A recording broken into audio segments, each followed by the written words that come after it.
Golf looks polite from the outside. Handshakes, quiet crowds, perfect posture. But under all that, it's a sport with a long memory and a short fuse. Today, we're counting down the 8 most hated players in golf history, from number 8 all the way to number 1. And when we get to the top spot, it isn't just dislike, it's much worse. Let's begin. Number 8 is Rory Sabatini. Rory Sabatini is the kind of villain that doesn't come from one scandal. It comes from reputation, the kind you build over years. Golf Digest once reported on a player poll where 25% of PGA Tour pros voted Sabatini as their least favorite playing partner. And years later, in another anonymous player survey, his name still showed up near the top. That's the point. This wasn't one bad week. It was a reputation. A lot of it came down to how he carried himself inside a group. The trash talk, the attitude, the way rounds could feel tense when he was in the mix. He had a talent for turning a normal Thursday into a long day. What makes that type of dislike stick is that it doesn't depend on any controversial headlines. It's social, it's personal. And once enough people in the ecosystem decide you're that guy, you can't really shake it. Even when you play great, it's not like people suddenly warm up to you. Now, let's move from the guy players didn't want to be paired with to a Masters champion who, somehow, still ended up on the wrong side of the popularity contest. Number 7. Bubba Watson. Bubba Watson is a weird one to pin down because the golf side of his story is undeniable. 2 Masters, shots that look like they were invented in a video game, and for years, he was one of the most exciting players on the planet. But Bubba also built a reputation for being hard to deal with. But alongside the highlights, Bubba built a reputation for being difficult. And this isn't just fans arguing online. ESPN once ran an anonymous PGA Tour player survey. And on one of the harshest questions, which player would other pros be least likely to help if he got into a fight, Bubba was the top answer. He got 22.5 votes out of 103. Then there were the moments people didn't need a survey to notice. Times when his frustration spilled over, including a very public scolding of his caddy that microphones picked up. That stuff sticks to a reputation fast. The strange part is Bubba never felt like he was trying to be a villain. He just didn't always come across well, and golf is unforgiving about that. Because in this sport, you're constantly on camera, constantly mic'd, constantly judged. If you come off prickly, people feel it, and once that label sticks, it's hard to shake. Now, moving on to number 6 on our list, Bryson DeChambeau. Bryson DeChambeau didn't become polarizing because of some massive scandal. He became polarizing because the cameras caught the same friction points over and over. Slow play debates, rules, conversations, and treating golf like a physics experiment, things that some people found exhausting. He took public heat for playing slowly, and once golf tags you with that label, it follows you everywhere. And it wasn't just fans complaining. In Golf.com's anonymous survey of European Tour pros, Bryson was voted the most irritating American player, pulling 16% of the vote. Here's what it really comes down to. Bryson isn't just different, he's intensely different. He brings that intensity into interviews, into rulings, into his entire identity. And golf audiences, especially the traditional ones, can handle different if it's quiet. They struggle with different when it's loud, constant, and unapologetic. The funny part is, he backed it up. He reshaped his body, chased more speed and distance, and then won the 2020 US Open at Winged Foot. But that's the thing about being polarizing. The reaction is never straightforward. Even when he does something undeniably impressive, there's always a chunk of people who don't want to clap. Player number 5 on this list is Colin Montgomerie. He is a perfect example of how golf crowds can decide you're the villain and never let you out of the role. He won the European Tour Order of Merit a record 8 times. But in the US, it was the opposite, and a lot of it came down to attitude and timing.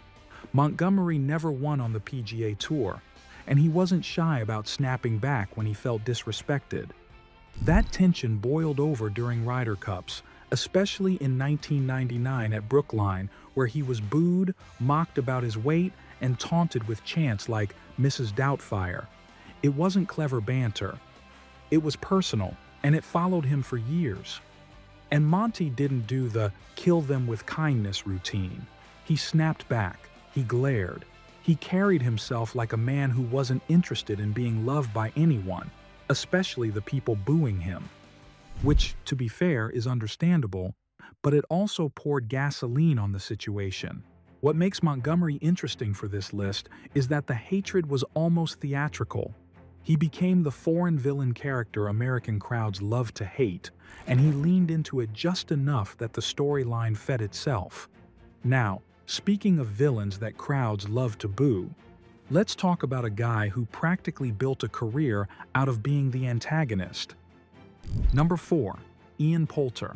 Poulter knew exactly what he was doing. He leaned into the drama, the chest thumps, the struts, the stares. In Ryder Cups, he wasn't just playing matches, he was performing, and for a while, it worked. He became a hero in Europe and a villain in the US, which is basically the perfect recipe for fame in team golf. But then LIV happened, and the character changed. When Poulter joined LIV, it wasn't just a tour switch, it became part of golf's bigger identity war. He later acknowledged that his Ryder Cup playing days were effectively over after that move. And that's when the fun villain label got replaced by something heavier, because now fans aren't reacting to your fist pumps, they're reacting to what you represent.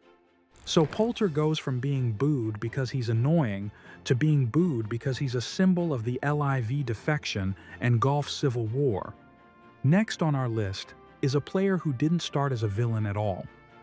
Number 3. Phil Mickelson. Phil being on this list still feels weird, because for most of his career, he was one of the most popular guys in golf, the guy people wanted to root for.